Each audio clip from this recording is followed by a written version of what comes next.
Ahora, ¿eso qué hace? Pues que yo vea el aprendizaje, pues no solo yo, mi institución vea el aprendizaje como un proceso cooperativo en el que se descubre y se transforma el conocimiento. O sea, lo que ya está, pero también lo que está, lo tenemos que construir, lo tenemos que ir transformando. El estudiante es una persona que participa activamente con otros. ¿Por qué? Porque él es el centro, no el docente, y mucho más en las circunstancias en las que yo les comento, mucho más cuando yo estoy llamada o me autoproclamé para observar, ¿sí? en esta investigación. En ese orden de ideas, pues, mi función, como siempre, es colaborar y mediar en su aprendizaje, ayudar,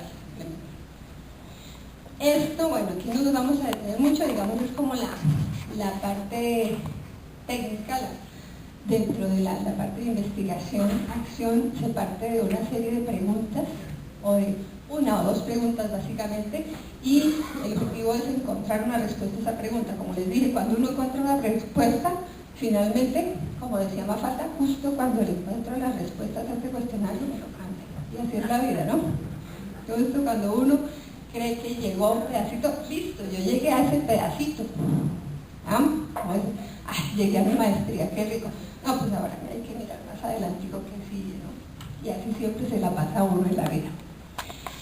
Detengamos un momentico en esta parte, con quién se desarrolló este trabajo.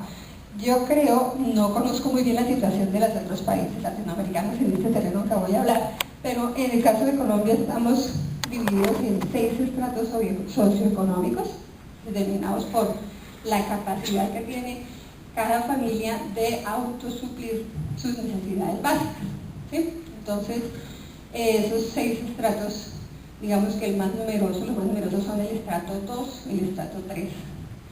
Los 4, 5 y 6 son los que pueden manejar muy bien esas necesidades básicas, y 5 y 6 son los que más acuden a lujos como turismo, recreación y todo lo demás.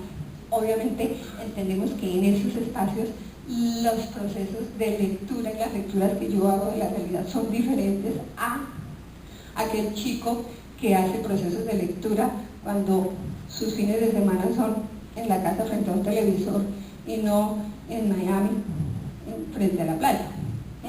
Entonces, esta investigación en particular la hice con 10 estudiantes que son de estrato 1 y 2, de una zona pues deprimida de la ciudad de Bogotá.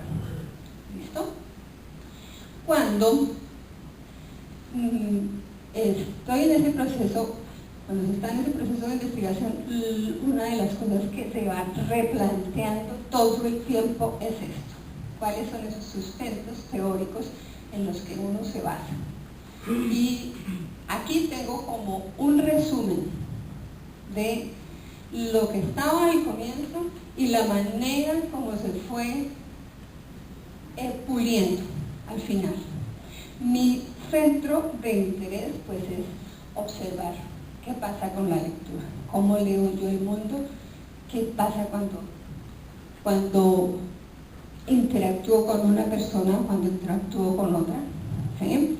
El ejercicio, como les comento, lo he hecho con colegas de mi área específica de conocimiento, entonces con ellos hacemos una lectura, y ahorita tengo una curiosidad impresionante en qué pasa cuando yo comparto esto con personas de un contexto totalmente diferente y con roles de la variedad que todos conocemos los que están en este momento en la audiencia. Entonces, son lecturas bien diferentes, ¿sí? Y todas son válidas. La cuestión es pertinencia y en qué momento. Es parte de la pertinencia. Entonces, uno de los elementos claves dentro de mi investigación es el concepto del aula de clase. ¿Qué es un aula de clase? Y a lo largo de esto, la conclusión a la que he llegado es que el aula de clase es una estructura social, una organización social como cualquier otra. Me encontré, dentro de toda esa revisión, un autor que se llama Bernstein, que habla justamente de eso, que es una estructura social.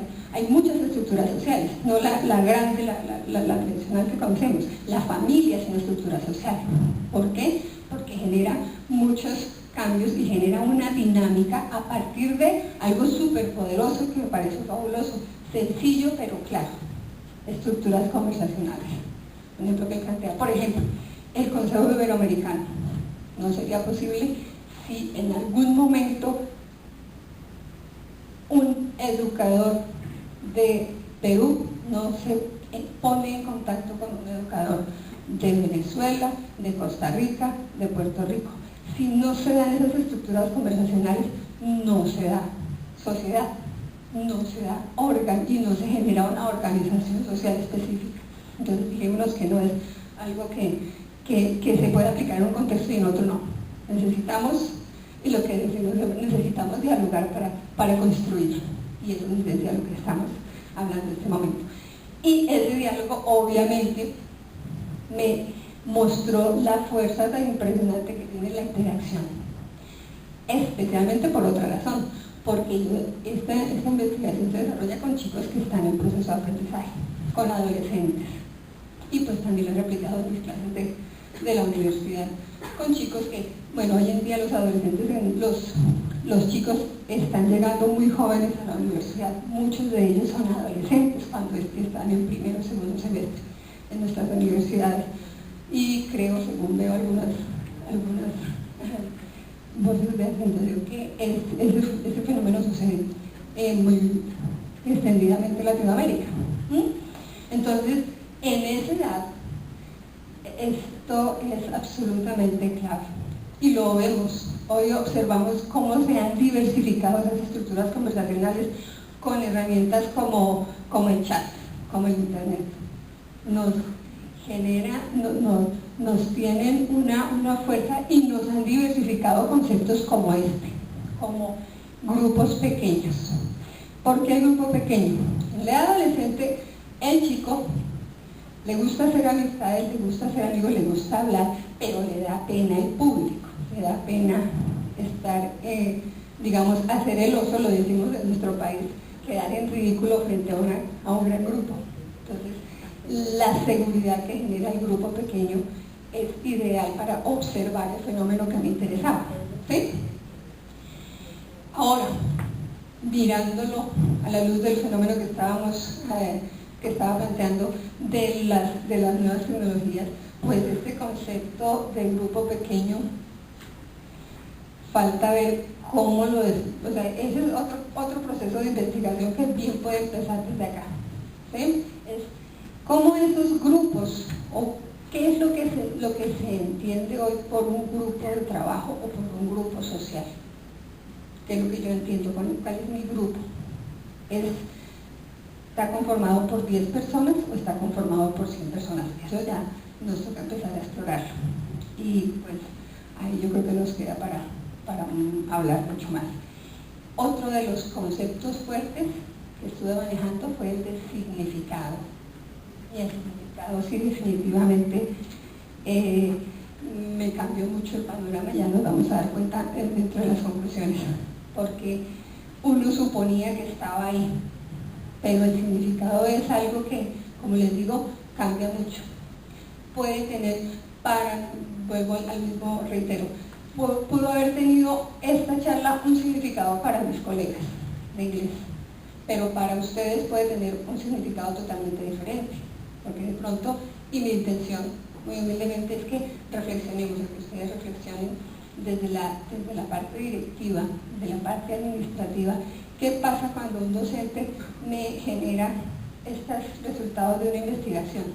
¿Por dónde lo cojo? ¿Cómo lo hago? O simplemente lo felicito porque no está dedicándose simplemente a dictar clases.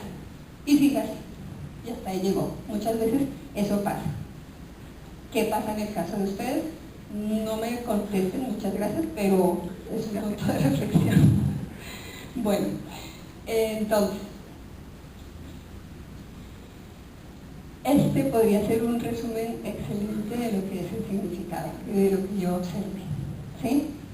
Que tenemos un lector, A, B o C, que debe entrar en interacción con otro, Este es uno de los casos claves y de los elementos claves de las cosas que más cambié, o que más he venido cambiando, tratando de cambiar una vez iniciado este proceso.